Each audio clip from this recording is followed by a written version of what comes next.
Assalamualaikum warahmatullahi wabarakatuh. Saya Intan Putri Puspitasari dengan NPM 19110600104. Baik, di sini saya akan menjelaskan mengenai seleksi alam. Seleksi alam adalah proses non-acak bertahap di mana sifat-sifat biologi bisa menonjol atau menghilang dari populasi sebagai fungsi perbedaan reproduksi dari pembawaannya. Seleksi alam merupakan mekanisme kunci dalam evolusi. Nah, variasi genetik dalam populasi dapat menyebabkan beberapa individu survive dan berproduksi lebih berhasil dibanding lainnya. Nah, faktor-faktor yang mempengaruhi sukses reproduksi juga penting dibicarakan oleh Charles Darwin dalam gagasannya mengenai seleksi seksual. Nah, seleksi alam bekerja pada fenotip ciri teramati dari suatu organisme. Namun dasar genetik setiap fenotip yang memberikan keuntungan reproduksi semakin lama akan semakin dijumpai dalam suatu populasi. Kemudian ada beberapa poin pada seleksi alam. Yang pertama yaitu sumber variasi. Nah, teori seleksi alam Darwin meletakkan dasar-dasar teori evolusi modern dan eksperimen serta observasinya menunjukkan bahwa organisme dalam populasi bervariasi satu sama lain dan bahwa variasi ini diwariskan dan perbedaan-perbedaan ini dapat terjadi melalui seleksi alam. Mendel menyebut informasi ini sebagai faktor, namun kita akan lebih mengenal sebagai gen. Gen adalah unit dasar heridas pada makhluk hidup. Gen mengandung informasi yang mengarahkan perkembangan fisik dan perilaku organisme. Dan hasil evolusi bukanlah organisme yang terancang sempurna. Produk akhir seleksi alam adalah organisme yang beradaptasi dengan lingkungan. Saat ini seleksi alam tidak melibatkan perjalanan ke depan sebagai tujuan akhir. Yang kedua ada prinsip-prinsip umum. Variasi alami terjadi antara organisme individual pada segala populasi organisme. Banyak dari perbedaan ini tak mempengaruhi survival atau seperti perbedaan warna mata pada manusia. Namun sejumlah perbedaan dapat meningkatkan peluang survival individu tertentu. Nah, konsep seleksi alam mendahului pemahaman genetika, mekanisme pewarisan sifat bagi semua organisme hidup. Dalam istilah modern dikatakan bahwa seleksi bekerja pada fenotip organisme atau karakter yang teramati, namun genetika organisme yang terbentuklah atau genotip yang sebenarnya diwariskan. Fenotip adalah hasil dari genotip dan lingkungan di mana organisme hidup.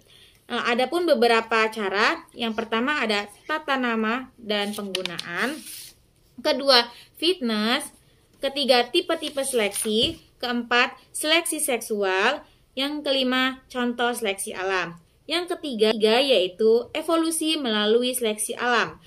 Prasyarat agar seleksi alam menghasilkan evolusi adaptif, sifat baru, dan spesialisasi adalah adanya variasi genetik yang diwariskan yang menyebabkan perbedaan fitness. Variasi genetik adalah hasil mutasi, rekomendasi, dan perubahan dalam karyotip, jumlah, bentuk, dan susunan internal kromosom. Nah, setiap perubahan ini memberikan pengaruh yang menguntungkan atau sangat tak menguntungkan, tapi efek yang besar sangat jarang. Dulu perubahan materi genetik dianggap netral atau mendekati netral karena terjadi di dalam DNA monocoding atau menghasilkan substitusi yang sama. Yang keempat itu ada perkembangan sejarah. Nah, teori modern seleksi alam dipelopori dari karya Charles Darwin pada abad ke-19. Teori-teori pra-Darwin yang pertama ada teori pra-Darwin. Beberapa filsuf kuno memiliki gagasan bahwa alam menghasilkan banyak sekali makhluk tampaknya secara acak dan bahwa makhluk yang survive adalah yang dapat memenuhi kebutuhan dirinya dari bereproduksi dengan sukses. Nah, yang kedua yaitu pada tahun teori Darwin yang kedua yaitu pada tahun 1859 Charles Darwin mengeluarkan teorinya tentang evolusi melalui seleksi alam sebagai penjelasan atas adaptasi dan spesialisasi. Nah, Darwin menganalogikan seleksi alam dengan cara petani menyeleksi tanaman atau hewan ternak yang ia sebut seleksi buatan.